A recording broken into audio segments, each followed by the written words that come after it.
I still remember the soft slap the towels made when they hit the floor, the way the marble went quiet, like it knew something.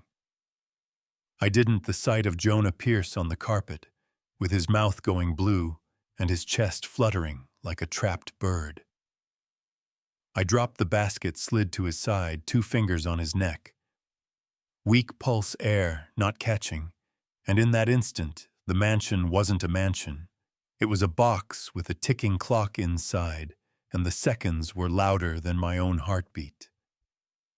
The storm had knocked the power out on Easton Ridge. The backup generator was being decorative, the phones were dead, or flirting with a single bar.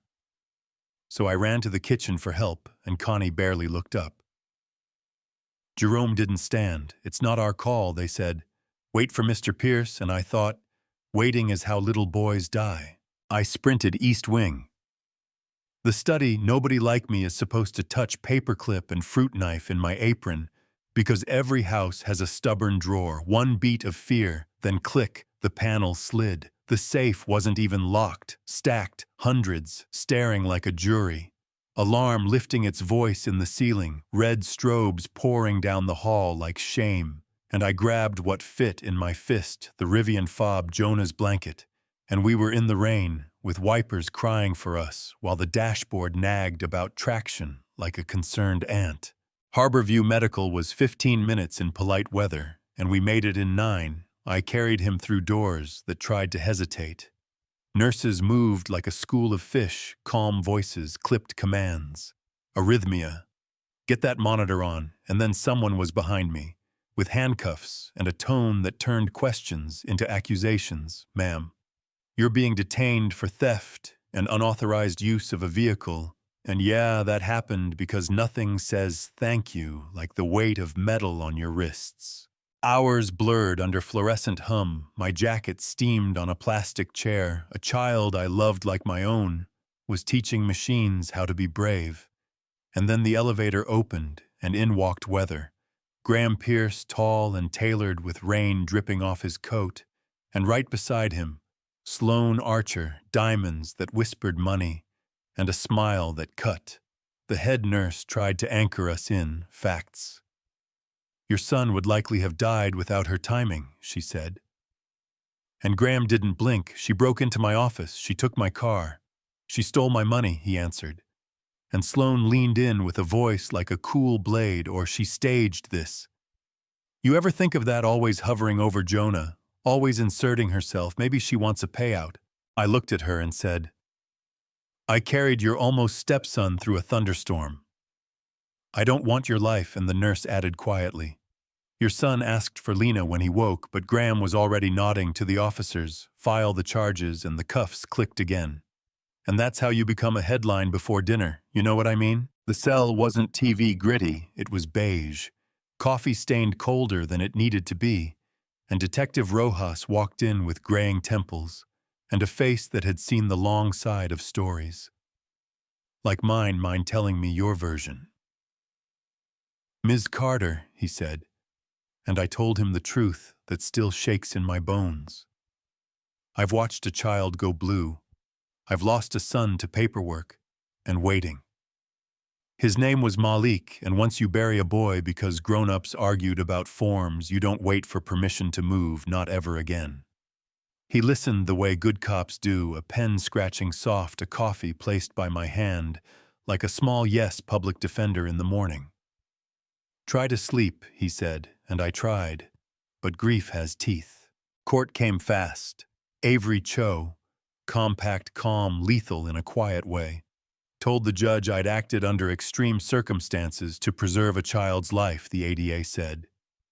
Manipulative and unauthorized transport, and over $20,000, like each phrase was a brick. For my pockets, bail landed at a number that felt like an insult, disguised as math. And then Ruth Bennett from the estate, the woman who taught me which silver to polish and which lines not to cross, pressed an envelope into my hands in the hallway church and union. And neighbors, you aren't alone, she said. And my ribs remembered how to widen. That week, the first crack appeared in the story Money wanted to tell. Nurse Paula Nguyen called Avery and offered to testify. She had seen Jonah ask for me, she had heard Graham dismiss me after a doctor spelled out the facts, and then Rojas pulled the estate's security logs and found the cameras were missing. Neat chunks of time around the study corridor, manual deletions, admin login, like someone swept the truth into the bin and emptied it. Journalists started asking better questions. An op-ed called out the household rules that make children invisible and workers disposable. And suddenly, I wasn't just a mugshot on the 6 p.m. broadcast. I was a test the city was taking in public. The twist came smaller and bigger than a plot point. A private number lit my borrowed phone, and Jonah's voice came through a whisper. "I'm still at the hospital, Ms." Sloan went to get coffee. The nurse helped me call. "They say my heart did a funny thing, but the medicine makes it not scary. I told Dad you saved me." And when I asked if he believed it, Jonah said, "I think he doesn't know how to listen yet." And there it was, the problem wrapped in 9 words. The next day, Graham asked to meet without cameras, without Sloan, without the armor. He looked older, softer, like a man who had run out of mirrors. "I don't expect you to forgive me," he said. "I dropped the charges. Sloan and I are over." I wasn't looking where it mattered, and I told him I didn't carry his son through a storm to hurt him. I did it because no one else moved, because waiting killed my boy, and I won't baptize another child in that kind of silence. We still had court. Public sentiment doesn't sign dismissal orders, but the room felt different. Avery didn't paint me a saint, she painted me human. Ruth spoke about the house rules that kept touch behind glass. Paula spoke about the ER. Rojas placed the deletion logs on the record, and when it was my turn, I stood with my hands open and said, "I don't deny what I did, I deny that it was theft." I took what kept a child breathing, and the judge, a woman whose face knew long days, looked at the file, then at me, and dismissed every charge for reasons that sounded like common sense dressed in legal clothes. Somewhere between my lungs, a window opened, and air came in like a new language. After the gavel, life didn't explode into fireworks. It shifted quieter, truer. Jonah blinked up at me from his hospital bed and said, "You came back." And I said I told you I would.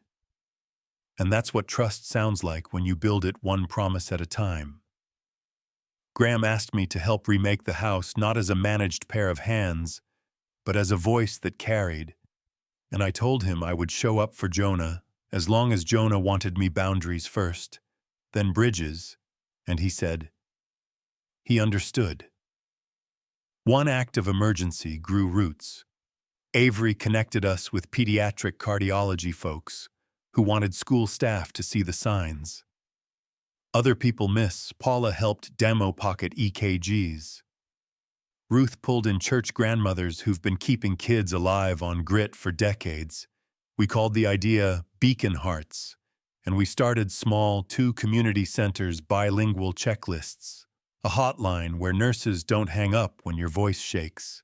The first 6 weeks weren't glossy. A shipment went to the wrong zip. A flyer misspelled arrhythmia. We double-booked a basement with a quinceañera and ended up teaching pulse checks between cumbia sets. And we laughed with the families, because life is messy, and that's fine, but those weeks mattered. School emergency calls dipped a little. Teachers caught a faint before it became a fall, and sometimes a little is the staircase that keeps a life from breaking. The county asked for more. The state held a hearing. I stood under lights and said emergency protocols aren't charity, they're infrastructure. And for the first time in a long time, I spoke about Malik without breaking grief and purpose, holding hands, like they had always meant to. People still ask about Sloan. She did some interviews about boundaries and obsession. Then a reporter asked why the cameras were missing time, and she said she had no idea, which was curious, because only she and Graham had the admin codes. The segment went sideways. She pivoted to wellness branding. "This is America, we rebrand." I don't wish her harm. I wish us all shorter leashes on the stories we tell to make ourselves the hero and someone else the problem. As for Graham, he's learning something I wish every powerful person learned sooner. Listening isn't weakness, it's a lever. And Jonah, well, he's drawing superheroes with capes and a dinosaur in the corner, and calling me Miss Lena like it's a title he invented. His meds are steady, his laugh is loud, and he knows courage doesn't always look like the roller coaster. Sometimes it looks like choosing the quiet ride and saying, I'm still brave. At night, I keep a photo of Malik under a bowl of lemons on my table because grief and brightness can touch without canceling each other out. I make 2 cups of tea and talk softly into my kitchen. We saved a boy today, we didn't wait, and the city hums outside with buses and sirens and laughter, like a chorus that doesn't need permission. So now it's you and me, and a screen between us, and I'm going to ask the question. People dodge if you were me in that hallway, with towels on the marble. A child on the floor, rules in your ear, and rain at the door. What would you have done? Break the lock and drive with the storm behind you, or wait for the right voice to tell you, yes. Tell me where you stand. Tell me if you think I crossed a line you can't unsee. Tell me if a worker should ever have to choose between a job and a child's breath. Tell me when you saw someone from the margins do the bravest thing in the room and get punished for it. Drop your take in the comments, argue clean, push back if you need to, and if this hits something true in you, like and share so the algorithm can carry a story that's actually about us, not just about me. I'm Lena. I broke the rules to save a child. A man learned to listen. A house learned to soften. A city leaned in for a minute. And now I want to hear from you. What's right? What's wrong?